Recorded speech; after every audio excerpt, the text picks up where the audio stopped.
Hey, this is Kickin It With Jason podcast. Welcome to the episode. Gonna get a couple things started here. Before I start, I hope you guys seen my new series that I'm launching. If you haven't heard yet, I'm working on opening a gym, and so I launched a series to document that process, the step-by-step, bring everybody along with my journey. It's a super vulnerable but exciting series, exciting time, and it's called My Journey to Opening My Gym. It's on my podcast, it's on YouTube.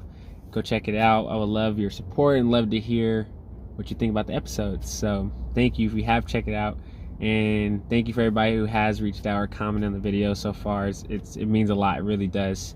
If you haven't seen the last episode of Kickin It With Jason, episode 127, this is 128 today, and 127, I covered why women should do upper body workouts, why that's important, especially as you're getting older, physique reasons, and just overall strength. I covered Eternals, Marvel movie. That movie's gonna be super exciting. It's a lot of prequel stuff going on in there. Good actors: Angelina Jolie, my girl Salma Hayek. That girl's hot. And then also covered heavy back drill that you can work on. I love kickboxing. I love the freestanding workouts. In fact, my gym is going to be based around a group fitness kickboxing class. So check that out, YouTube or right here on the podcast. What are we going to get to first? Well, let's talk about shoulder stability.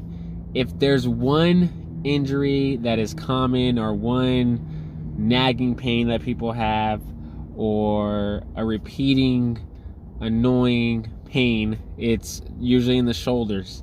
And a lot of people feel that because it can be workout related, it can be work related, being on the computer, slouched over, keyboard, hand positioning, things like that.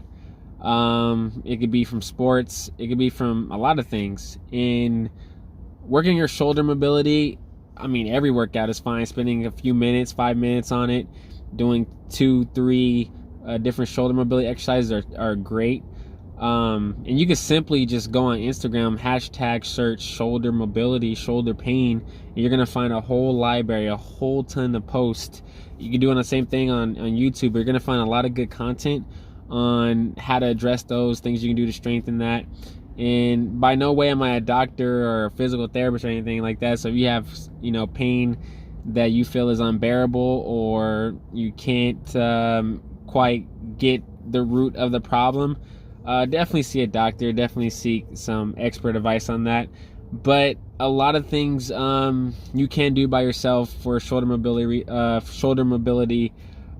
strengthening and activity. So one I really like is one I had Susie do. Really like the kneeling weighted windmill for shoulder stability, because you're working not only the shoulder and getting mobility to that, but you're also exercising the T-spine, the mid-back area, upper back area, which really helps with overhead flexibility. You're also getting hip flexor. I don't know if I just said that, did I repeat myself? But you're getting hips and T-spine in that. But I'll show you a video here and I'll just talk through it as it. So this one I had Susie do. You're kneeling, right? You have one knee on the ground, one knee off the ground. You try to get that elbow, but depending on how flexible you are, how much mobility you have, you try to get that elbow that doesn't have the weight in your hand. You try to get as low as the floor as you can. You're holding the other arm over your head, and as you can see Susie's twisting there. We're getting a lot of work through that rotator cuff, a lot of work through that T-spine. It feels really good. You can feel the stretch, you can feel a light burn with the muscles working. And when she's using a really light weight, it's a 5-pound weight, we're doing about 8 reps. You can do 2 sets. And like I said, I really recommend, if you're having shoulder tightness, you're not getting the flexibility and mobility that you want through your shoulders, that's one you can add to your regimen and to your workouts. So give that one a try. Let me know how it goes. If you need a video, go ahead and just YouTube that, kneeling Windmill, shoulder mobility. Put my name behind it, Jason Richardson, and it will pop up on YouTube. You can go on my Instagram and also find it. Or just tell me, I can just send you the link and you can check it out that way as well too. Moving on from exercise, let's get into a little pop culture here. You guys know I'm a Marvel fan. I'm sure there's many Marvel fans out there who are feeling the same way I'm feeling about the Spider-Man trailer. We've been waiting to see the Spider-Man trailer. I know the movie's supposed to be coming out soon. I don't know exact date. Let me check it out. But the whole Spider-Man series is good. The one Disney has done with Thomas Holland, I think his name is. That one is so good. Let me see. Spider-Man new film. I'm gonna look it up. I don't even know when it's coming out. But I liked all the series. I like how he was in the Avengers. He did a great job with that. Spider-Man No Way Home. Spider-Man No Way Home is coming out December. We still haven't had a trailer yet. We seen the Eternals trailer. We seen the Shang. I can't get the name right. The Shang one. We got a trailer for that already. But Spider-Man we still haven't gotten. There's been teasers, there's been things like that. So hopefully, I heard today there's supposed to be a leak or something. You know, when it does come out, I'm gonna post about it. I'm gonna make a video about it. It's gonna be on the podcast. But I'm gonna be honest. I'm glad they're not doing what I heard, that crossover universe with all the older Spider-Mans that came out before, like the Tobey Maguire one and the one they did. I don't even know the other actor's name. I think that was just a bad idea. I think you just leave that alone. Keep this Marvel Tom Holland Spider-Man separate. Keep him in his own thing, his own separate cinema, because I think it would make it too corny if you bring in the other actors. And I don't even know if what has Tobey Maguire been up to? I haven't seen that dude on the film in a long time. But yeah, I wonder what he's up to. Moving on to, let's talk content. Content. I'm constantly making content. I'm always posting because I'm building a brand. Attention lives on all these platforms: LinkedIn, Twitter, Snapchat, Facebook, Instagram, TikTok, YouTube. Attention lives there. And if you're trying to create something and you have a side hustle, or you have anything that you're working on that you're passionate about, it's a great idea to get on social media and build content around whatever you're building. Why? Because you need eyeballs on the work that you're doing. You want people to see what you're up to. You want to bring value to people. You want people to be a part of your process. That's why I make content. I put content around, a lot.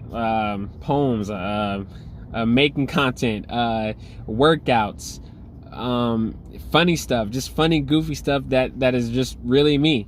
Dancing, all kind of stuff, comics, movies, whatever your mind is creatively thinking, you can totally bring it to Instagram. You can totally bring it to TikTok, and you can totally make content.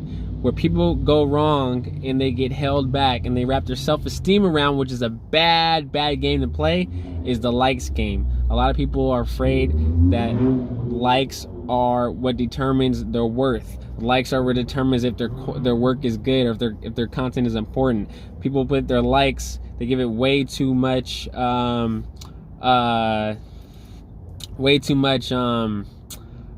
credit to their work. And what you need to do is not get caught up in the likes. Get caught up in just quantity of making content. Continue to produce, continue to make. Like, I have literally seen people who say, man, I only got 3 likes on that post, so I took it down. Or I only got, on this post, when I show my booty and boobs and my 6-pack, I get 50 likes, so it makes me feel good. But when I put something that is truly important or truly meaningful, or I was hoping would get as much likes as that, it doesn't do as well on the like meter, so I take it down. And let's just really talk.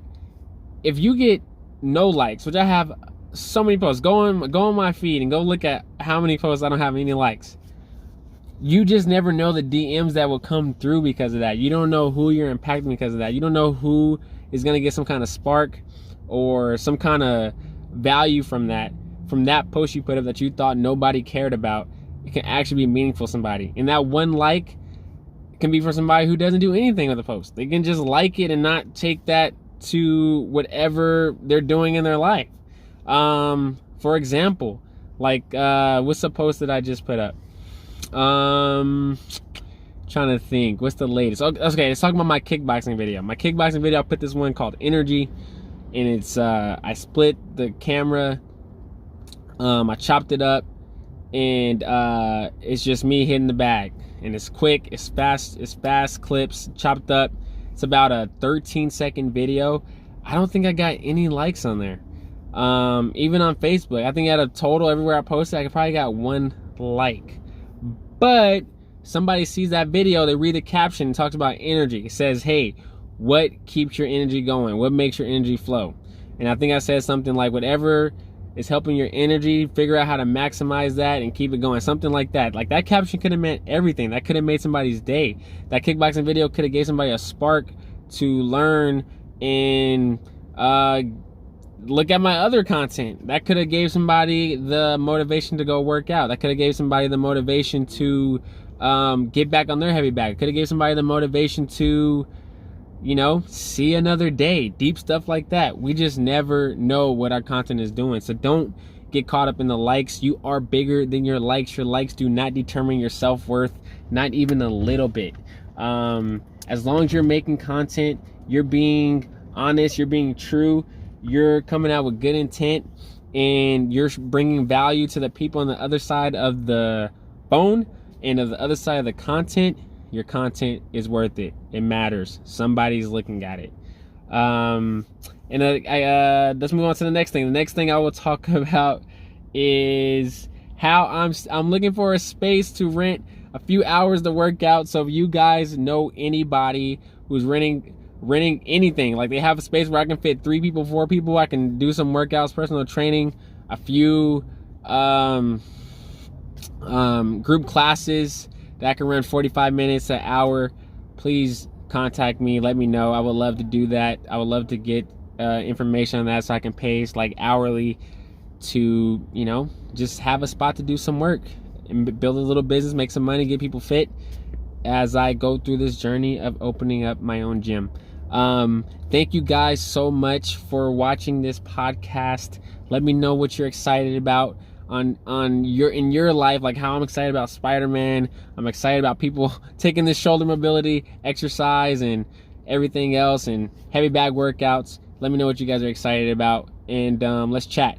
Follow me on Instagram at JasonWTTW, Twitter at JasonWTTW_, TikTok at JasonWTTW. Join my text community, 510-288-2750. Thank you.